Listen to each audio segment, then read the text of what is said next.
Ready to turn your basic forms into AI-powered dynamos. First, log into your Zapier account and click Create Zap to begin building your automated workflow. In the Trigger App search bar, type in form and select the form app of your choice.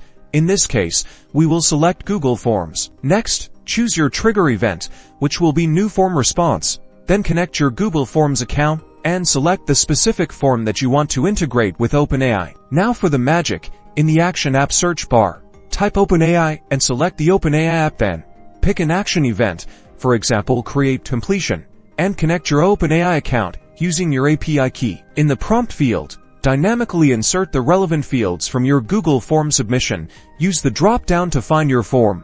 Then insert the fields into the prompt. Now you can customize other parameters, like model and max tokens, to refine the generated output. Click Test Action to send your form data to OpenAI. See the generated response. Once you're satisfied, activate your Zap to start automating your workflow. And there you have it.